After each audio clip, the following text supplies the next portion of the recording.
Tá, Aparecida e Roseli. Tá. Sim, a questão da hérnia. Abaulamento discal é quando a pessoa está sob tensão, que ela tem tensão na musculatura, tem encurtamento muscular ou fraqueza da musculatura que não está mantendo a distância entre as vértebras. As vértebras da coluna lombar, elas vão se aproximando. Então, o que acontece? Vai amassando o disco intervertebral. Então, a primeira fase é o abaulamento discal. Depois do abaulamento discal, vem a fase da protrusão discal, que aí é um abaulamento maior. Depois vem a hérnia de disco, é quando amassa muito o disco intervertebral, as vértebras aproximam muito, igual aquele chiclete bubalu, que você aperta ele e sai uma geleinha de dentro. Então, quando a coluna, as vértebras apertam muito o disco, tem a compressão forte do disco e o núcleo dele vaza. Ele rompe a parede dos anéis e ele vaza. Ele sai de dentro, o núcleo sai do miolo ali do disco e ele vaza. Ele atravessa as paredes dos anéis todos e aí é chamado de hérnia de disco. E aí tem hérnia de disco extrusa, sequestrada, vários nomes.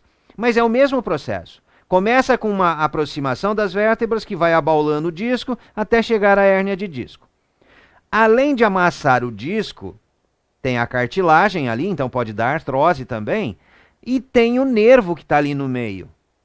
Entre uma vértebra e outra tem o nervo, então vai amassar o nervo também. E à medida que vai amassando o nervo, vai interrompendo a passagem dos estímulos parcialmente, então vai perdendo o controle da musculatura, que sustenta a coluna, e vai enfraquecendo mais. Então, é uma coisa progressiva. Quando você faz os alongamentos, você começa a descomprimir o disco, descomprimir a cartilagem e descomprimir o nervo. Então, os nervos começam a entrar em atividade novamente.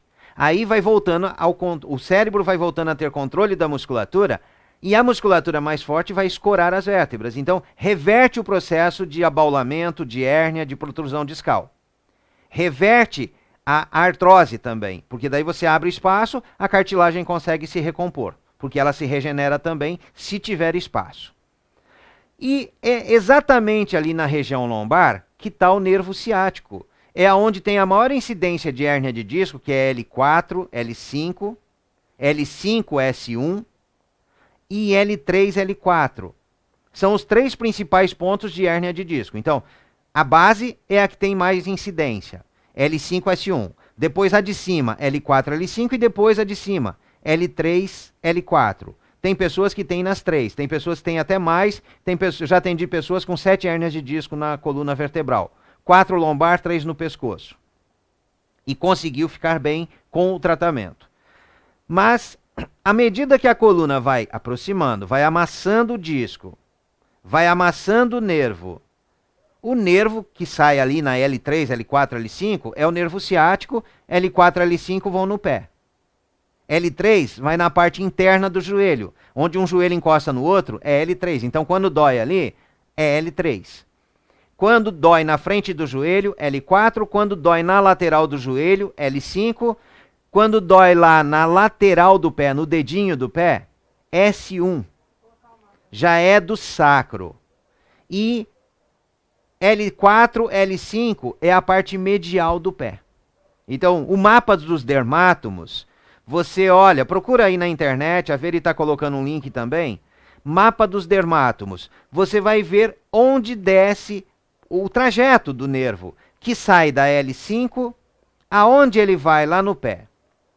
L4, S1, né, que é a sacro, é a primeira vértebra no sacro. O sacro é uma fusão de vértebras, então as vértebras no sacro, elas não ficam apertando os nervos, mas logo acima a coluna lombar desloca, então ela pressiona a caudequina e o nervo que sai em S1, S2, S3, S4. Por isso que a lombar interfere até nos órgãos genitais, né? E altera a sensibilidade no pé. Então, dor no pé, queimação no pé, formigamento no pé, dormência, é a coluna lombar, na maioria dos casos, que está causando uma aproximação das vértebras ou até o deslocamento das vértebras. A vértebra aproxima, entre uma vértebra e outra tem ligamento. como se fossem cordas, em toda a circunferência da vértebra. Quando as vértebras aproximam, elas começam a sair do alinhamento. Quando a vértebra sai do alinhamento, ela pressiona mais os nervos e pressiona a medula também. No caso da parte lombar, a cauda equina, que é a porção final da medula. E é ali que saem os nervos da medula, entre as vértebras, e vão até o pé. Então, você tem aproximação e deslocamento das vértebras, fica apertando os nervos, amassando os nervos. A dor é quando esse nervo, além de ser apertado, ele está sob tensão, uma tensão excessiva. Ele está funcionando mais, ele está sendo irritado, apertado, irritado, então ele está mais ativo. E aí vem a dor, queimação, vem choques, vem sensibilidade acima do normal. Quando a coluna vai e aperta o nervo, amassa esse nervo, e esse nervo vai diminuindo a passagem dos estímulos, ou vai desacelerando, aí você vai ter uma dormência, um formigamento, e em alguns casos, a pessoa não sente mais dor nenhuma. Há um bloqueio total daquela porção do nervo e anestesia. Aí anestesiou, é como se a pessoa não tivesse problema nenhum. O problema é mais sério que os outros. Mas como não tem a sensação, aí a pessoa acha que não tem nada.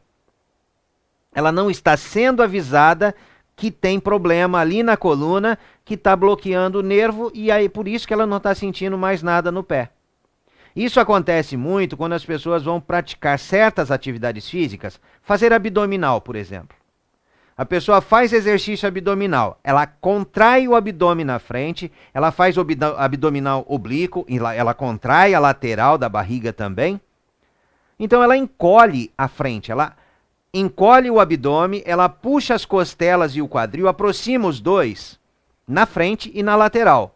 Aí quando a pessoa quer ficar em pé, ou quando ela volta para a postura ereta, o tórax e o quadril estão mais próximos, a coluna lombar fica sem espaço. Então a coluna lombar vai apertar o nervo e nesse momento vai bloquear o nervo, anestesiar o nervo. Aí a pessoa está fazendo musculação, está fazendo academia, está fazendo as atividades, está sem dor. Ela para de fazer, as dores aparecem. Então ela acha que a academia trata dor. E na verdade ela está ali bloqueando sinal, não está deixando passar sinal. Então tem que ter muito cuidado com o tipo de exercício ou atividade que a pessoa vai fazer. A minha recomendação sempre é alongar e afastar os ossos. Alonga o abdômen na frente, alonga a lateral, alonga a região lombar, para o tórax e o quadril ganharem distância, para você abrir a coluna lombar e parar de apertar os nervos, para que esses nervos, além do afastamento do tórax e do quadril, afastar as vértebras para descomprimir o disco intervertebral, as cartilagens e os nervos, você vai esticar o ligamento e as vértebras voltam para o alinhamento. Elas voltam para a posição correta entre uma e outra. E à medida que as vértebras vão afastando e você continua fazendo os movimentos, a mobilização e estimulação dos nervos, aqueles nervos que estão bloqueados e anestesiados, eles começam a entrar em atividade. Então vai voltando sensibilidade. Muitas vezes isso causa dores, causa queimação, porque você está ligando os fios novamente. Então é importante afastar, ativar conexões, para que você aí sim tenha comunicação do cérebro com o corpo funcionando corretamente. Mesmo que durante algum tempo venham dores, venha algum incômodo, mas quando você faz os exercícios e sabe que a coluna está abrindo, porque os exercícios são para abrir a coluna, e você sente dor, saiba que é porque você ligou algum fio que estava desligado. Você ativou alguma conexão, algum nervo que estava bloqueado, amassado, que ele entrou em atividade novamente. Aí pode causar um incômodo no pé.